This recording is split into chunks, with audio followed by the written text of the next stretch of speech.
Hey folks, Darren with Fervent Astronomy. Today I've got the Sony A7R Mark V, 61 megapixel full frame camera. So is the Sony A7R Mark V good for astrophotography? Yeah, of course it is. Like, I don't even know why I'm doing this.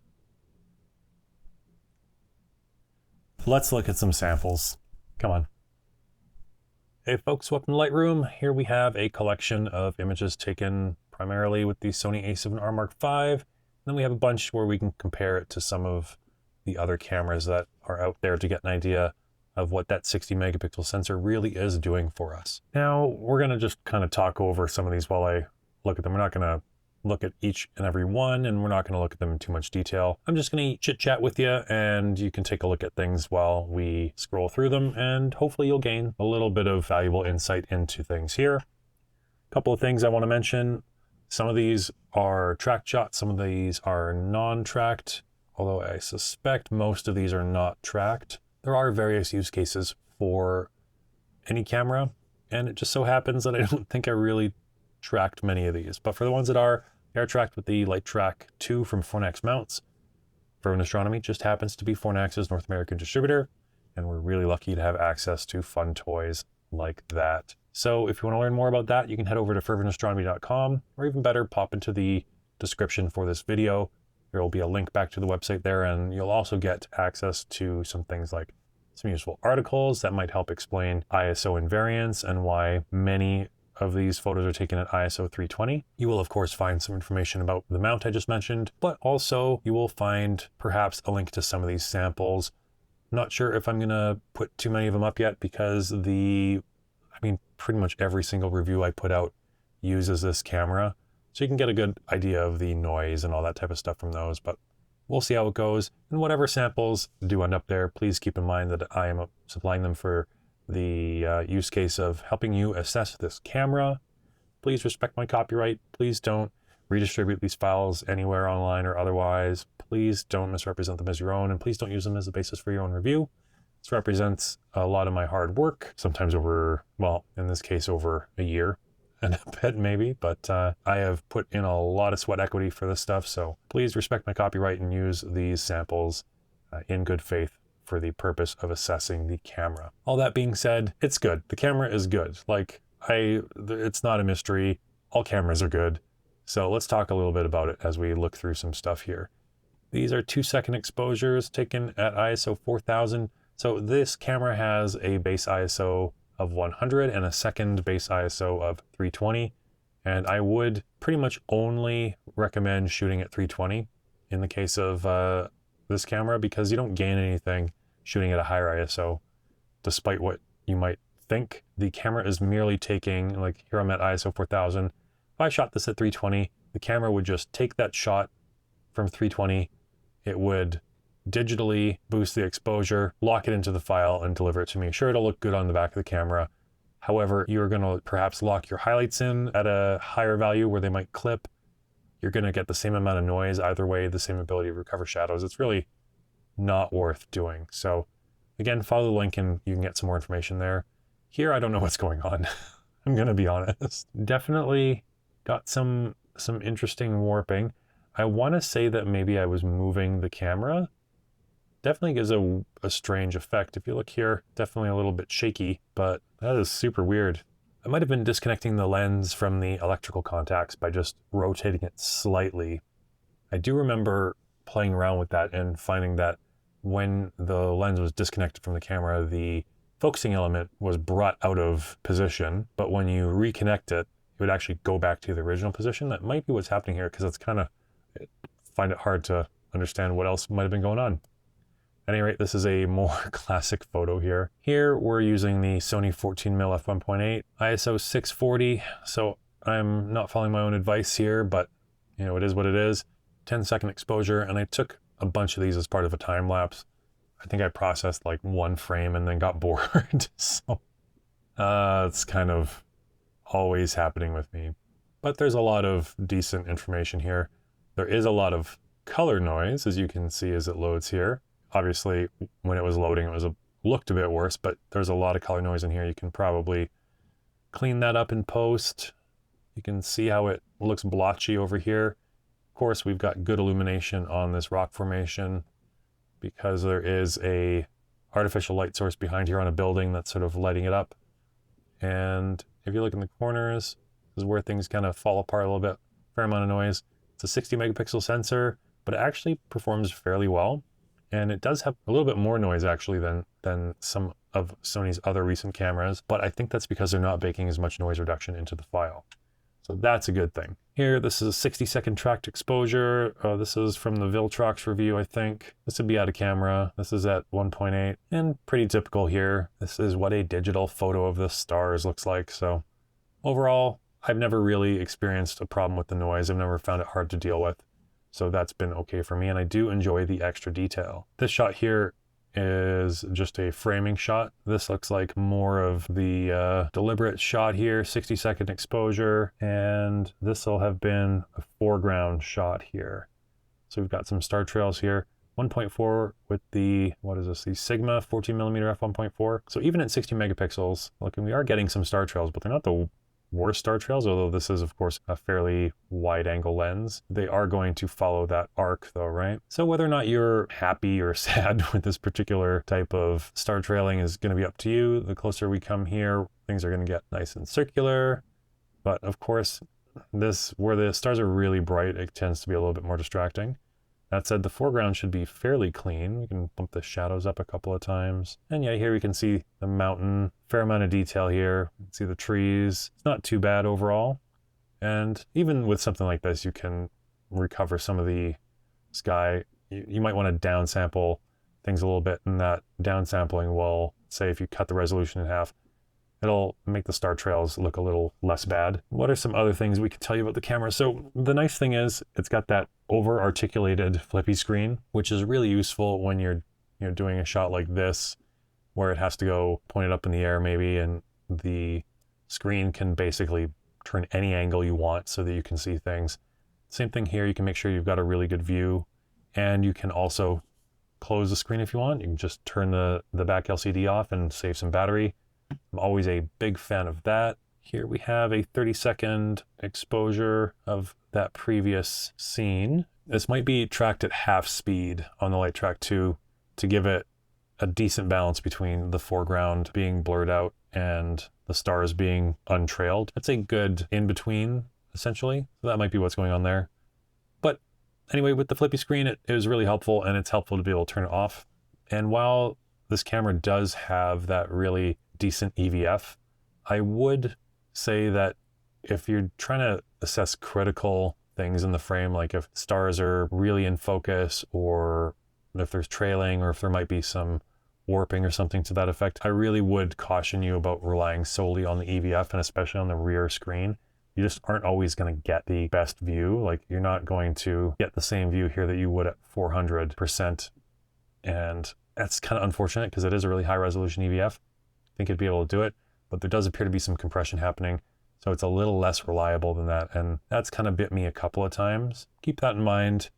You know, if you really need some critical focus or something, you might need to port things out to a laptop or tablet or something like that, assess them, and then move on from there. So it's a bit frustrating because that EVF is really gorgeous. It's nice and big and high resolution, etc. But what else can we tell you about the camera? Well, it has a built-in intervalometer, which can be useful, especially for images like this. We got here 15-second exposure. So here you can easily set up a time lapse, which I believe I did on this night, and have it all happen in camera. And the good thing about this camera, you can power it over USB-C as well. So charge your battery up, put it in there, then connect in an appropriate USB-C cable, like a PD rated cable, power delivery rated cable, plug it into an appropriate lithium, typically battery source, and you can run it all night long, no problem. And I do that regularly. And you can use that built-in intervalometer to take photos like this, which is a single frame from a time lapse. The time lapse in question is actually up on the channel if you're interested in seeing it. This was like 4,100 and something photos taken automatically by the camera, which was great. The other thing I like about this camera is that you can set a custom bulb mode, bulb timer. And that just really can help with some of the longer exposure stuff. Not this particular photo, obviously. You'll have to forgive the weird green and stuff. This is the sky portion of a photo that was focus stacked through this valley down the path to the stars here. And this was done with the 14mm 1.4 from Sigma, 10-second exposure, and then various exposures. And this actually highlights another useful feature, which is the ability to do in camera, not focus stacking, but focus racking. So the camera will automatically adjust its focus so that you can get a series of shots, in this case, from infinity to right to the minimum focusing distance of the camera, and get a nice series of shots that you can run through Helicon or something like that to focus stack. So while it doesn't do it in camera, it can take care of the automatic focus racking for you and do that focus pull every whatever you set the number of frames and etc. and it will just do it all. So that's really useful. In addition to that bulb timer, I do like the ability to set my bulb as a custom exposure time. I really do like the Nikon implementation actually, where you can set like a really, really long custom exposure time. But here it works well as well. And look at this light pollution. Jeez, is this really necessary? This kind of sucks. It's a sensitive ecological area here as well where I took this, so nah. Anyway, it is nice having that ability to set a custom bulb time. And overall, the camera is very, very effective. I have no complaints about this camera, and there's actually one thing that I really enjoy about it compared to even the A7R Mark IV, and that comes down to an image quality consideration. For that consideration, we can go look at some comparisons here. Let's see, what's this? Oh, I'm a little bit curious. I take a lot of photos and nothing ever happens to them. Okay, here we go. We got a little lagoon triffid action happening. This is with the 135. Yeah, the 135 1.8 G Master, which is actually really good lens for astrophotography. It's a really good lens overall, very minimal aberrations in this lens, and well, you'd hope so because it's blisteringly expensive. So it's nice to see. But yeah, let's see here, a little lagoon action, some Triffid nebula. That's okay. I love this portion of the Milky Way. I love the texture and all that. It's great. All right, so let's get down to business here. So here we've got the A7R Mark V, and we can compare it with something like this and get an idea for what this sensor really provides us. This is 20 megapixels with the original Canon R6, so 60 megapixels with the A7R Mark V. Caveat, we're comparing a RAW here to an out-of-camera JPEG. Because I goofed and I forgot to set this camera to take a RAW photo, and then I just moved right on. It is what it is. Let's look in the center here, right at the Orion Nebula, and we won't worry about the critical image quality. We'll just see that with 60 megapixels, you can get a lot more detail into your images as compared with 20. 3 times the resolution is quite a big difference, right? So what about something a little bit more modern? How about the Nikon ZF here? So let's take a look. So again, A7R5 on the left, Nikon ZF on the right. Zoom in, and 24 megapixels here. This is raw to raw at least. So 24 megapixels on the right, 60 megapixels on the left. Obviously, still quite a big difference. One thing I do want to highlight here though is that there's a little bit of spatial filtering happening with the Nikon, a little bit of Star Eater. You can see stars are getting turned into green blobs and some random other colors. That is a little foreshadowing. But here we get a lot more detail for 60 megapixels. So, all things considered, I think that's a pretty nice thing to have. And while we do have a little bit more noise here as compared to the ZF, putting aside the fact that I think the ZF has a little bit more baked-in noise reduction. Here, this noise, it's a 2-minute exposure, so it's not too bad, but I don't think this noise is much of an issue. All right, let's compare it to its sibling here. So first of all, I have 2 samples with the A7R Mark IV. We're going to compare those just so you can see, because one is with a modified filter arrangement and one is with an unmodified filter arrangement. And I wonder, can you tell which is which? Obviously, here we have the modified filters. We're getting a lot more hydrogen alpha in. On the left, we're getting a lot less hydrogen alpha in, but the oxygen 3 dominates. We can get a little bit more blues and cyans in there. Here, they're overwhelmed a bit by the red. That being said, I find it really nifty that I can just get some clip-in filters and then flip back and forth between this at will. I'm really happy. The clip-in filters that I purchased are from Kolari Vision, and I've had a lot of success with that, so that's great. So let's compare the A7R Mark V to the A7R Mark IV. And why would we want to do this? Well, let's see if there's any differences in what Sony is doing to the files. Again, foreshadowing. So first things first, as far as like just pure comparing detail levels, you're going to get what you expect to get, which is kind of the same thing pretty much. I think we're pretty safe to assume that. But if you look at the A7R Mark V as opposed to the Mark IV, there's a lot more noise visible, and it's a lot smoother here on the Mark IV. That being said, on the Mark V, we have stars a little bit rounder, a little bit less weird colors, whereas on the A7R Mark IV, we've got some stars. This one's green for some reason. Stars typically aren't green. We got a lot of diamond shapes almost, diamond-shaped stars. And then if we come down here especially, it's pretty obvious that there's a difference if you compare the two. So what's going on? Well, Star Eater, scary. So various cameras use various methods to try and control noise, because if you can control noise, then people are happier with their images. So spatial filtering is something that exists, and that is used to help tamp down on noise. And it uses algorithms to intelligently try and identify and rectify noise in an image. Problem is, it's not optimized for astronomy. So when it comes to a lot of cameras from many different manufacturers, you can actually say that you're not dealing with RAWs. You're dealing, the RAWs have been cooked a little bit because they're baking in noise reduction.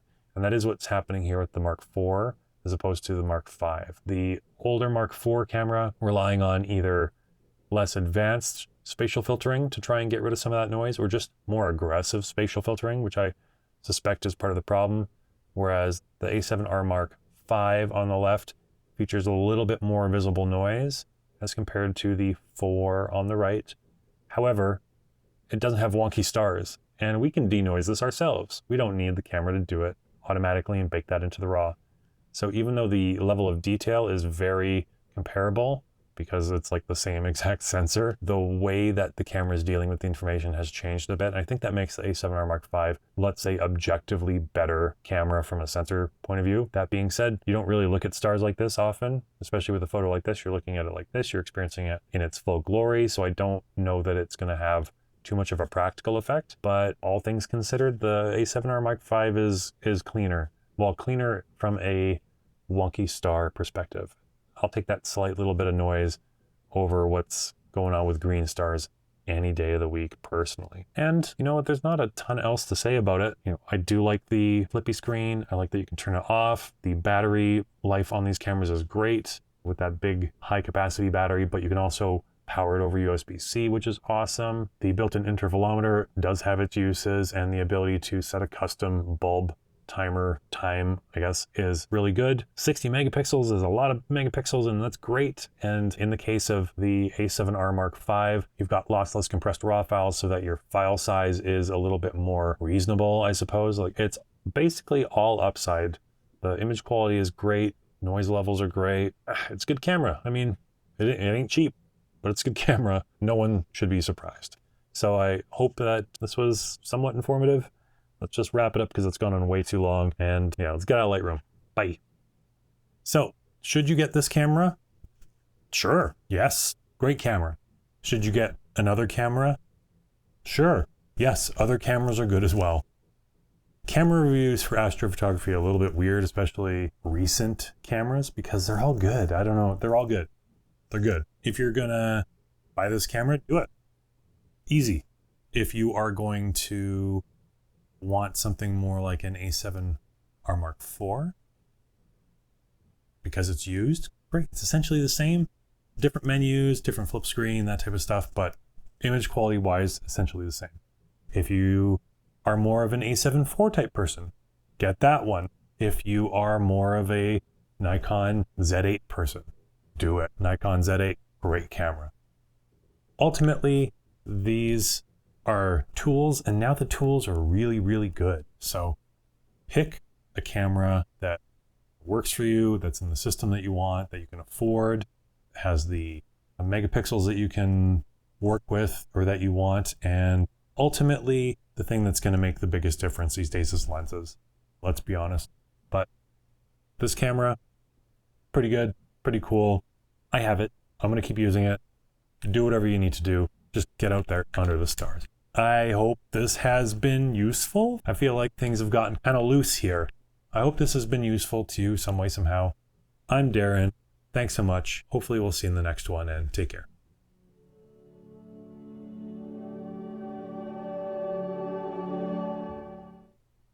Hey folks, Darren with Fervent Astronomy. Today with the Sony Digital Mavica 1.3 megapixel camera. It takes floppy disks. So in 2020, whatever this is this good camera for astrophotography? No, of course not. Yeah, okay, now this is where like camera reviews actually would make a difference for astrophotography. The new cameras, not so much.